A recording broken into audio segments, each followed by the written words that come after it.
రా బంగారు, ఈరోజు నేను నీకొక చిన్న కథ చెబుతాను. ఇది సాధారణ కథ కాదు, మన జీవితంలో చాలా పెద్ద పాఠం నేర్పే కథ. పాతకాలంలో మన గ్రామాల్లో జీవితం ఎంత సాదాసీదాగా ఉండేదో తెలుసా? మనుషులు ప్రకృతితో కలిసి జీవించేవారు. జంతువులను కూడా కుటుంబ సభ్యుల్లా చూసుకునేవారు. కాని అందరూ అలానే ఉండేవారు కాదు బంగారం.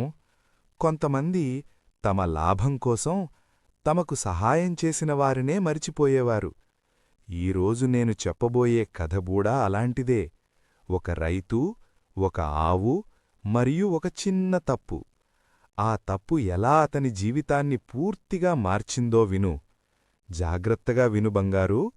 ఈ కథ చివరికి నీకొక గొప్ప నీతి అర్థమవుతుంది.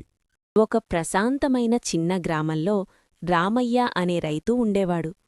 అతని జీవితం చాలా సాదాసీదాగా ఉండేది. కాని అతనికి ఎంతో ప్రాణంగా ఉన్న ఒక ఆవు ఉండేది. ఆ ఆవు పేరు లక్ష్మి. రామయ్య దానిని తన కుటుంబ సభ్యుడిలా చూసుకునేవాడు. మొదట్లో లక్ష్మి ప్రతిరోజూ ఎక్కువ పాలు ఇస్తుండేది. ఆ పాలను అమ్మి రామయ్య కొంచెం కొంచెంగా డబ్బు కూడబెట్టాడు. అతని జీవితం కూడా కొంచెం మెరుగయ్యింది. కాని ఆ సంతోషం ఎక్కువ కాలం నిలవలేదు. ఎందుకంటే రామయ్య మనసులో ఒక చెడు ఆలోచన పెరిగింది. ఇంకాస్త డబ్బు దాచాలి, ఖర్చులు తగ్గించాలి అని అతను అనుకున్నాడు. ఆ ఆలోచన పిసినారితనంగా మారింది. ఒకరోజు అతను లక్ష్మీకి ఇచ్చే ఆహారాన్ని తగ్గించాడు.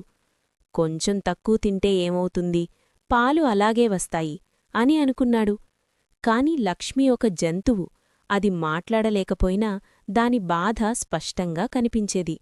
రోజులు గడిచే కొద్దీ లక్ష్మి బలహీనంగా మారింది. దాని కళ్లలో వెలుగు తగ్గిపోయింది. అయినా రామయ్య దాన్ని గమనించలేదు, లేదా గమనించినా పట్టించుకోలేదు. కొన్ని రోజుల తర్వాత పాలు తగ్గిపోయాయి. ఎందుకిలా జరుగుతోంది అని ఆశ్చర్యపోయాడు రామయ్య. కాని తన తప్పు మాత్రం అర్థం చేసుకోలేదు. ఇంకా కొన్ని రోజులు గడిచాయి. లక్ష్మి నిలబడటానికే కష్టపడే స్థితికి వచ్చింది. దాని కళ్లల్లో బాధ నిశ్శబ్దంగా రామయ్యవైపు చూసేది. నన్ను కాపాడండి అని అడిగినట్టు. ఒక చల్లని ఉదయం రామయ్య గోశాలలోకి వెళ్లాడు. లక్ష్మి కదలకుండా పడిపోయి ఉంది. లక్ష్మీ, లక్ష్మీ అని అతను కేకలు వేశాడు. కాని ఎలాంటి స్పందన లేదు. అప్పుడు అతని గుండె ఒక్కసారిగా కుదేలయ్యింది. తన చేతులతో పెంచుకున్న ఆవు ఇక లేదు అని గ్రహించాడు. అతని కళ్లల్లో నీళ్లు ఆగలేదు. నేనే కారణం. నేను కొంచెం ఖర్చుచేసి దాన్ని బాగా చూసుకుంటే ఇదిలా జరగదు అని బాధతో ఏడ్చాడు. ఆ రోజు రామయ్య తన జీవితంలో ఒక గొప్ప పాఠం నేర్చుకున్నాడు. కాని అప్పటికే చాలా ఆలస్యమైపోయింది. అలా బంగారు, ఆ రైతు తన పిసినారితనం వల్ల ఎంతో ప్రియమైన ఆవుని కోల్పోయాడు. ఇప్పుడు చెప్పు బంగారం, ఈ కథలోని నీతి ఏమిటి? తాతయ్య, మనకు ఉపయోగపడేవాళ్లని, జంతువులైనా మనుషులైనా ప్రేమగా చూసుకోవాలి కదా? అవును బంగారం, అదే నిజమైన నీతి. పిసినారితనం వల్ల చివరికి మనకే నష్టం వస్తుంది. మనం ప్రేమతో చూసుకుంటేనే మనకు నిజమైన ఆనందం, లాభం వస్తాయి. చాలా బాగా చెప్పావు బంగారం. తాతయ్య, ఈ కథ చాలా బాగుంది. నాకు చాలా నచ్చింది.